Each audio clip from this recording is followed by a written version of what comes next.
So having seen this, I want to find out from you what informs your choice of health facility when your wife is in labor. You see, sometimes they said giving birth at first, you have to go to, let me say, a well-known clinic that maybe have already maybe made a name. So going to, let me say, a government hospital is sometimes the best. But also private hospitals are now coming up, and let me say some of our doctors are also doing the private. So it will depend on where you know that if I'm being here, my things are being met as quick as possible. I will better maybe go to that place and be safe. You know that I've heard good news about these people and I'm safe enough. That's the only place I'll go for. Sanitation. Everybody would prefer a clean environment. Mosquito free, you know, good ventilation and all that. The environment itself has to be serene, not too populated. You need some peace of mind. Yeah, even though I'm not yet married, but I think I'll be much interested in the previous record of the hospital.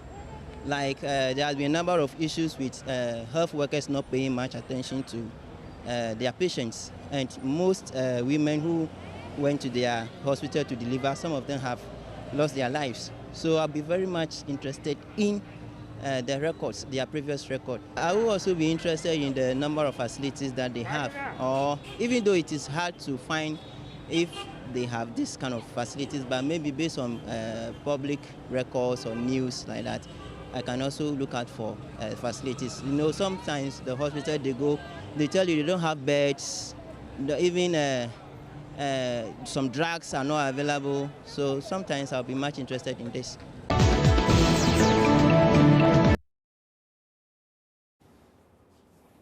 Well, it's interesting, but I feel that everybody would have had the choice of choosing the kind of health facility they want.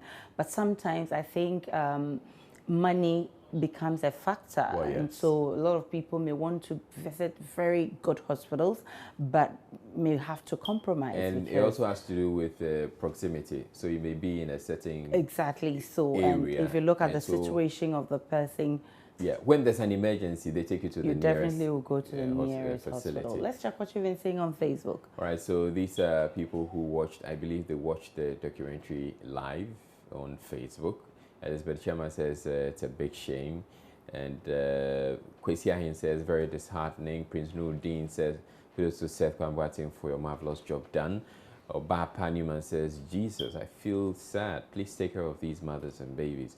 Rebecca Clotte says, wow, 18 solid years, but we can criticize each government. Also build nice circles, but not for human life. It's never a shame, but abandon the job and thinking of their pockets, and some of their wives give birth abroad, so they don't care. Jami Abdul says, I believe the money used for Ghana 60 could have been used for this kind of project. It's hard time we stop this independent celebrations. And Doris Japan says, oh, Ghana. Okay. And yeah, I don't know what she's trying to say. Ebe, is that what she's trying to say? And Kwaben says, it's a shame. Akwesi Apia says, pathetic situation, for lack of vision, my people perish. Poor management of the hospital, no accountability. Osman All says A. And William Idu says, this is a shame. A lot of the messages. And Osman says, every paid worker on the payroll should allow the government to deduct 20 Ghana or 50 Ghana cedis from their salaries towards completing this building. Very nice ideas on Facebook. Cecilia says, oh my God, I'm a nurse and seeing this just breaks my heart. Those are some of the interesting messages on our Facebook platform. Also, the Charismatic Bishops Conference of Ghana is calling for a return to the O and A level system of education. They say this system should replace the JHS and SHS systems, which they term as inferior. Well, our education system has evolved over the years, and one will imagine that it was for a reason that the new high school system was introduced. But has it changed anything? Well, over to you. What makes the old system better than the new one? For betterness, I think the time where we have reached now, this time is for the new generation. The current one is for the new generation. But the first one makes people grow before they know what they are about. But the end of the first one, before you get to sixth form, you are grown enough. You can stand on your feet. Your mind is developed well, and you can do a lot before you get to university self. Yes. But with this current one, you get to the secondary school when you are not yet matured. And when you finish school and you are able to go to university, you are in university, but you still think like a young person. That all depends on the student concerned. It doesn't matter whether you are O level or A level. If you are determined and you put effort on your studies, it doesn't matter what, no matter the system, you pass your exams. So for me, I wasn't part of the older generation, so I cannot compare that one to the current system. I'm used to with the current system, so I cannot compare the two. So those who experience the two systems, they can really compare which is better and which is not better. Whether there's O level or there's A level system, it doesn't really matter. Or the senior high school system, it doesn't matter. The best is just to strengthen the quality of the education, that's all. Because once there's a high level school system which is running across some West African countries, we just have to strengthen the quality, that's all. I don't think there's anything about O level or A level or whatever. It's about quality.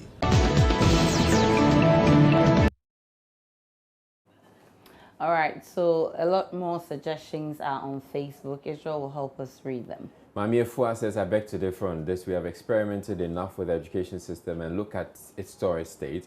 I think we should rather look at strategic ways of improving and strengthening this current education system to make it more effective and efficient to churn out quality human resource for the country. Reverting to the old system is not the answer. Martinez says the old system isn't better than this current one because as technology advances, education and other things also need to be advanced. And if we are to go back to the old system, majority of the youth nowadays will become fathers and mothers before graduating from that A and O levels.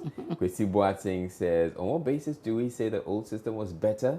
Since during that time, the education system was able to produce engineers who built planes, submarines, warships, and produce effective medicines that the current education system can't produce.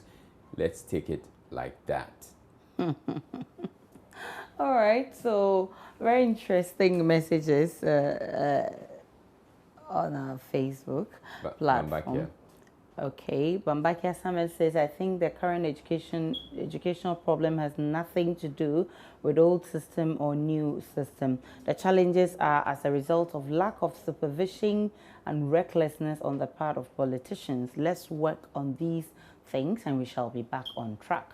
Papa Beka Wunchi says, I think the real problem is not the system, but rather our politicians. We must take them out of the system because I still don't get why private schools perform far better than public schools with qualified teachers. Just can't think far.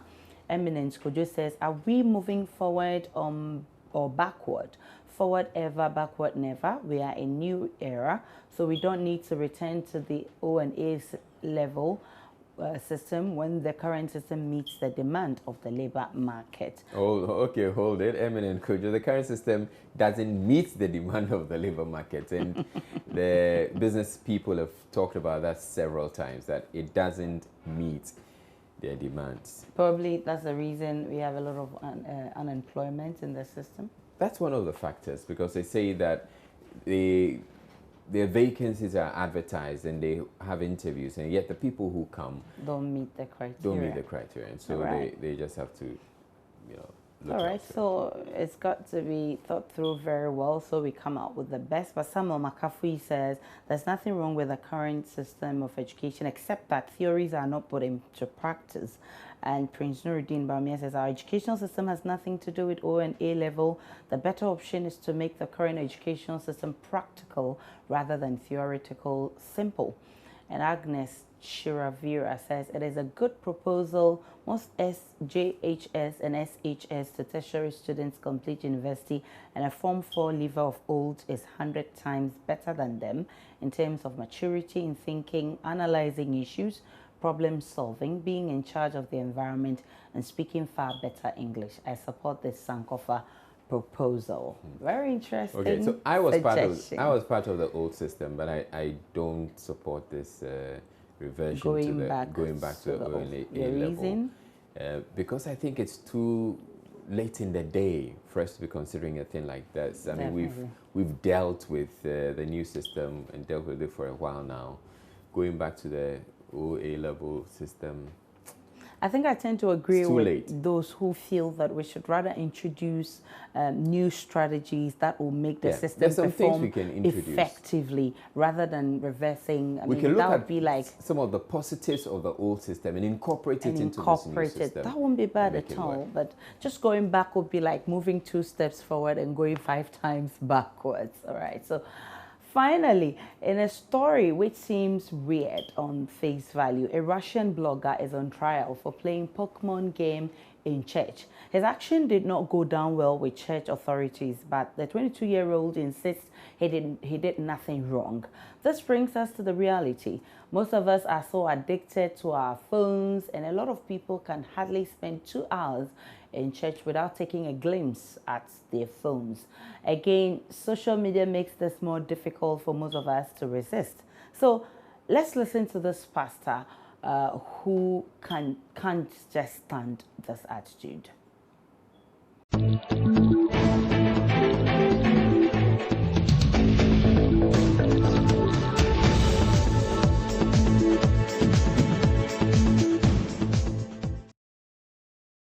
So let's try, we'll get the pastor later, but as challenging as it may be, I need you to tell me, to what extent do you get distracted by your mobile phone, especially when you are in church? We've installed this Bible on our phones. So definitely when you remove your phone to read the Bible, in the course of doing that, you see that you've received a lot of missed calls. At the same time, you see that there are WhatsApp messages and other text messages. So it will take your mind, within that short period, reading your text messages and WhatsApps, it will take your focus from the time that the sermon is being preached. So I think that the phones will get us distracted. Really, my phone doesn't distract me in church. I'm a minister in Assemblies of God. Personally, I believe that when you go to church, some of these things shouldn't come between you and the God that you have come to see. So if you are in church, the whole time should be dedicated to God. So my phone doesn't distract me in church. I try as much as possible to leave it behind. Sometimes before I used to have my Bible on my phone, but I realized that it was not helping. So I've gone back to the old self by having my hard copy. I call the hard copy with me most often at church because it was not helping my cause. I get it.